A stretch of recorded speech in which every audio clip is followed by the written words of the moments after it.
First ಗವಿಗಂಗಾಧರ ದೇವಸ್ಥಾನ, ಆಮೇಲೆ ಗಂಗಮ್ಮನ ದೇವಸ್ಥಾನ. ಫುಲ್ ಸ್ಟೇರ್ಸ್ ಹತ್ಕೊಂಡು ಹೋದ್ವಿ.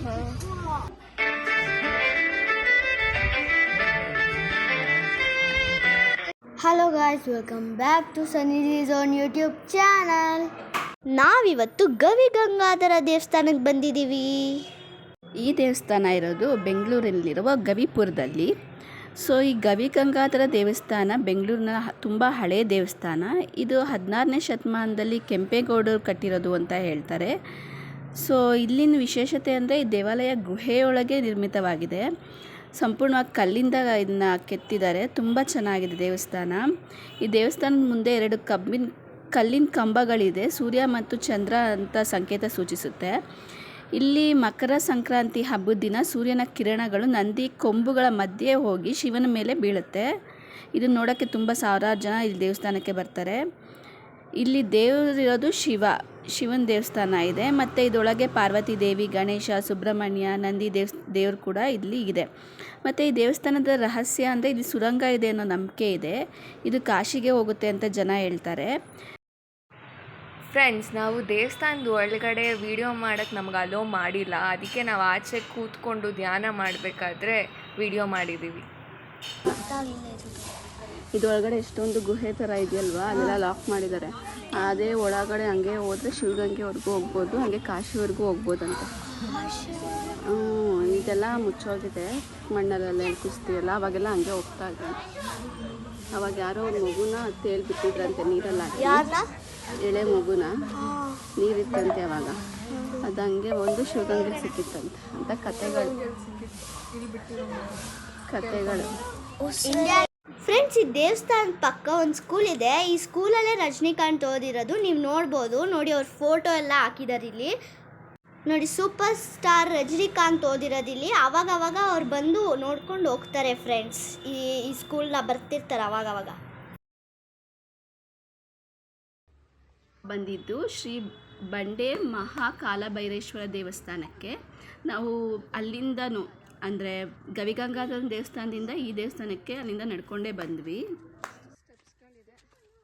ಮಹಾಕಾಳೇಶ್ವರ ದೇವಸ್ಥಾನ ನಾವು ಈಗ ಫಸ್ಟ್ ಟೈಮ್ ಬರ್ತಿರೋದು. ಕಾಲಭೈರೇಶ್ವರ ಸ್ವಾಮಿ ದೇವಸ್ಥಾನ. ಅದ್ರ ಹೆಸರು ಏನಿರೋದು? ಬಂಡೆ ಕಾಲಭೈರೇಶ್ವರ. ಸೊ ನಾವು ಯಾವತ್ತೂ ಬಂದಿಲ್ಲ ಇಲ್ಲಿ, ಇದೇ ಫಸ್ಟ್ ಟೈಮು.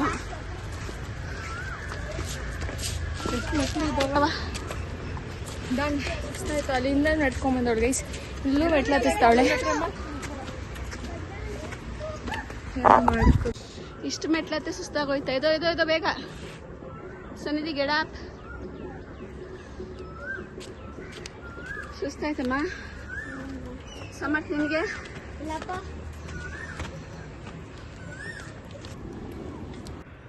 ಇದು ಬಂಡಿ ಕಾಲಭೈರವೇಶ್ವರ ದೇವಸ್ಥಾನ. ಇದು ಕೂಡ ಗವಿಪುರದಲ್ಲೇ ಇರೋದು. ಗವಿಗಂಗಾಧರ ದೇವಸ್ಥಾನದ ಹತ್ತಿರದಲ್ಲೇ ಇದು ಇದೆ. ಇದು ಶಿವನ ಉಗ್ರ ಸ್ವರೂಪ ಅಂತ ಹೇಳಿ ಇಲ್ಲಿ ಪೂಜೆ ಮಾಡ್ತಾರೆ. ಈ ದೇವಸ್ಥಾನದ ವಿಶೇಷ ಅಂದರೆ ಇದು ಗುಹೆಯೊಳಗೆ ನಿರ್ಮಿತವಾಗಿದೆ. ಈ ದೇವಸ್ಥಾನ ಭಕ್ತರಲ್ಲಿ ಅಪಾರವಾದ ನಂಬಿಕೆ ಉಂಟು ಮಾಡುತ್ತೆ. ಇದನ್ನು ರಕ್ಷಕ ದೇವತೆ ಅಂತ ಕೂಡ ಕರೀತಾರೆ. ಈ ದೇವಸ್ಥಾನದ ವಿಶೇಷ ಅಂದರೆ ಇಲ್ಲಿ ವಿಶೇಷವಾಗಿ ಅಮಾವಾಸ್ಯೆ ಮತ್ತು ಭೈರವ ಅಷ್ಟಮಿ ದಿನಗಳಲ್ಲಿ ಹೆಚ್ಚಿನ ಭಕ್ತರು ಈ ದೇವಸ್ಥಾನಕ್ಕೆ ಬರ್ತಾರೆ. ಆಮೇಲೆ ಈ ದೇವಸ್ಥಾನದಲ್ಲಿ ಫುಲ್ಲು ಶಾಂತವಾದ ವಾತಾವರಣ ಇರುತ್ತೆ. ಮತ್ತು ಗವಿಗಂಗಾಧರ ದೇವಸ್ಥಾನಕ್ಕೂ ಮತ್ತು ಇದಕ್ಕೂ ಒಂದು ಸಂಬಂಧ ಇದೆ ಅಂತ ಹೇಳ್ತಾರೆ. ಗಂಗಮ್ಮ ದೇವಿಗೆ ಹೋದ್ವಿ, ಮತ್ತು ಈ ದೇವಸ್ಥಾನ ಇಳಿಯೋಕ್ಕಾಗಲ್ಲ, ಹೋಗೋಕ್ಕಾಗಲ್ಲಮ್ಮ. ಚೆನ್ನಾಗಿದೆ ಅಲ್ಲ ಪ್ಲೇಸು. ಹಾಂ,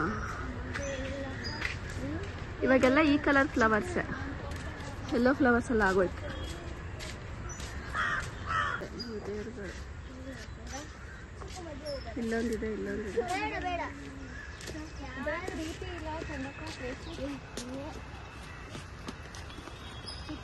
ಹೆಂಗಿದೆ?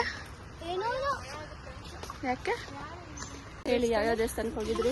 ಫಸ್ಟು ಗವಿಗಂಗಾಧರ ದೇವಸ್ಥಾನ, ಆಮೇಲೆ ಗಂಗಮ್ಮನ ದೇವಸ್ಥಾನ ಎರಡನೇದು. ಈಗ ಕಾಲಭೈರವೇಶ್ವರ ಸ್ವಾಮಿ ದೇವಸ್ಥಾನ. ಅದು ನಡ್ಕೊಂಡು ಹೋಗಿದ್ದೀವಿ. ಫುಲ್ ಸ್ಟೇರ್ಸ್ ಹತ್ಕೊಂಡು ಹೋದ್ವಿ. ಅಲ್ಲ, ಅಲ್ಲಿಂದಲೂ ನಡ್ಕೊಂಡು ಬಂದ್ವಲ್ಲ. ಗವಿಗಂಗಾಧರ ದೇವಸ್ಥಾನದಿಂದ ನಡ್ಕೊಂಡು ಬಂದ್ವಿ.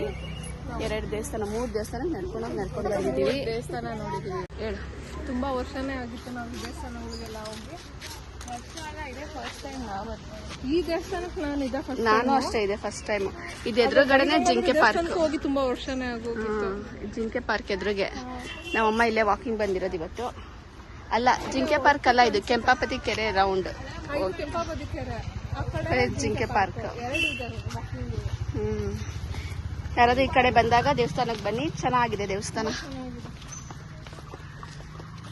ಫ್ರೆಂಡ್ಸ್, ನಿಮ್ಗೆ ವಿಡಿಯೋ ಇಷ್ಟ ಆದರೆ ಲೈಕ್ ಮಾಡಿ, ಶೇರ್ ಮಾಡಿ, ಕಮೆಂಟ್ ಮಾಡಿ, ಸಬ್ಸ್ಕ್ರೈಬ್ ಮಾಡೋದನ್ನ ಮರಿಬೇಡಿ. ಬಾಯ್ ಬಾಯ್.